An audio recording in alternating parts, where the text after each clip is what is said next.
Mohamed Lam est un jeune Mauritanien, essayiste et auto-éditeur résidant en Nouvelle-Aquitaine, en France. Il est diplômé d'une maîtrise en droit judiciaire privé à l'université de Nouakchott. Arrivé à Nantes, il suit une formation en carrière judiciaire et sciences criminelles, puis s'inscrit au département de sciences politiques de la faculté de droit de Nantes, où il décroche son diplôme d'études européennes et internationales en 2014. En prélude des élections présidentielles en Mauritanie qui auront lieu le 22 juin 2019, Kaddu Sénégalais de Bordeaux lui tend son micro dans son format l'interview itinérante pour qu'il nous parle de son livre dans lequel il met en relief ses réflexions et son engagement sur les problématiques politiques de la Mauritanie. Alors, monsieur Lam, en fait, pourquoi ce titre, L'oubli volontaire? L'oubli volontaire, c'est un titre qui m'est venu à travers plusieurs lectures sur l'histoire politique de la Mauritanie. Une lecture surtout par rapport à depuis les années 93-90, où en 1993, il y a eu une loi d'amnistie qui a été votée pour paralyser toute poursuite judiciaire des familles des victimes qui ont subi des crimes de la part de l'État. C'est la loi de 1993 qui a été votée par les députés en Mauritanie. Que voulez-vous sous-entendre en rajoutant sur ce titre pour un nouveau contrat social en Mauritanie? Selon moi, et d'après ma vision de l'histoire politique de la Mauritanie, il y avait déjà un contrat social en Mauritanie entre les différentes communautés, notamment entre les communautés négro-mauritaniennes et la communauté arabo-berbère.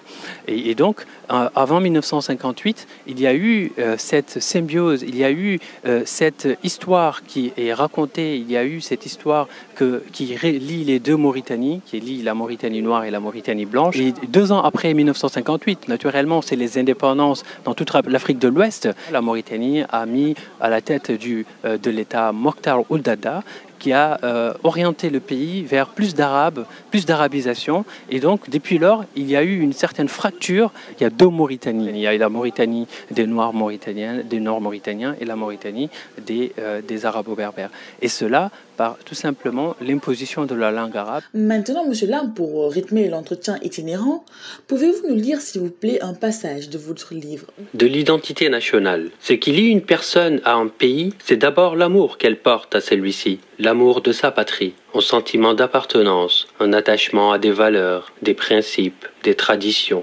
Il ne s'agit pas là du lien juridique qui fait que l'on appartienne à tel ou tel pays. Mais il s'agit de ce lien indéfectible qui fait que s'il arrive quelque chose à ton pays, c'est comme si cette chose est arrivée à ta propre famille. Quand on regarde la configuration de l'État mauritanien, la configuration de l'administration en Mauritanie, la configuration des nominations, la configuration des leaders politiques qui sont au niveau de l'État, on se rend vite compte en fait qu'il n'y a pas un dialogue national, qu'il n'y a pas une solidarité nationale, qu'il n'y a pas une unité nationale. Donc j'aborde cette question pour proposer, bien sûr, c'est facile de dénoncer, mais il faut à un moment donné proposer. Et proposer, c'est tout simplement essayer de voir qu'est-ce qui bloque l'unité nationale en Mauritanie. Il y a effectivement le problème de la langue nationale, qui est l'arabe, on vient de l'aborder, mais il y a aussi la question économique, la question des discriminations et la question de la justice. L'esclavage en Mauritanie est un fait réel, déchirant la société mauritanienne qui est profondément inégalitaire. L'injustice sociale est manifeste. Les droits de l'homme. J'aimerais d'abord attirer l'attention sur le fait que mon pays a signé des accords internationaux qui ont pour objet le respect des droits et des libertés fondamentaux des individus. Cependant, rien dans la vie de tous les jours du Mauritanien ne peut en attester l'application. Ces 2 questions qui sont l'esclavage et les droits de l'homme sont effectivement 2 questions qui, selon moi, sont en même temps différentes et similaires, différentes dans le sens où on peut traiter de la question des droits de l'homme, c'est pas forcément sans forcément aborder la question de l'esclavage, tout simplement en parlant des violences policières ou en abordant la question de la limitation de certaines libertés publiques qui sont reconnues dans la Constitution et dans les déclarations universelles des droits de l'homme. Je suis allé en Guadeloupe il y a quelque temps. Il suffit de parler de la Mauritanie, l'étiquette c'est l'esclavage. Donc c'est une réalité qu'on ne peut plus nier malheureusement.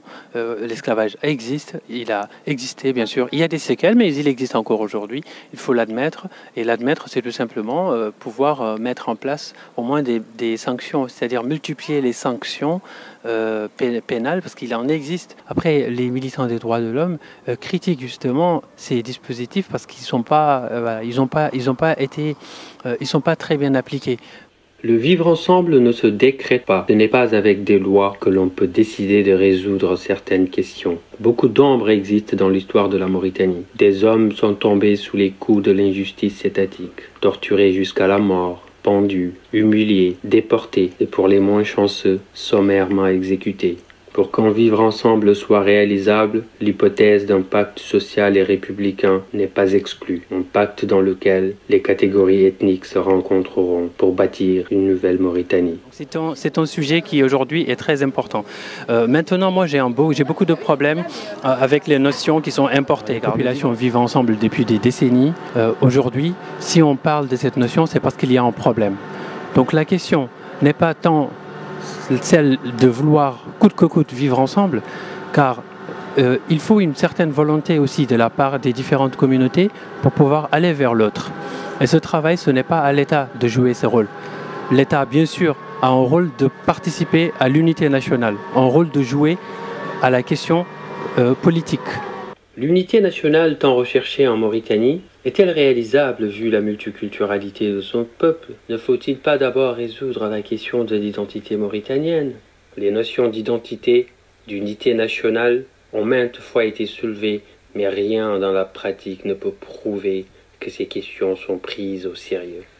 Dans mon livre, je parle des identités mauritaniennes, où je ne peux pas comprendre qu'il y ait une identité mauritanienne de la même manière qu'il y a une identité française ou une identité marocaine. Au niveau culturel, au niveau identitaire, il y a effectivement une grande différence entre les différentes communautés mauritaniennes. La communauté Peul, l'identité Peul n'est pas l'identité Maure. L'identité Maure n'est pas l'identité Wolof. L'identité Wolof n'est pas l'identité Soninké. Il y a également l'identité Bambara et encore une fois l'identité des Haratines. Car les Haratines sont-ils finalement des Maures? Une question qui se pose. Cette identité haratine qui a été brisée par le fait de l'esclavage. On ne sait pas s'ils sont négro-mauritaniens ou s'ils sont arabo-berbères. Merci Monsieur Lam d'avoir accordé à Kaddu Sénégalais une interview itinérante, effectuée dans des espaces chargés d'histoire à Bordeaux.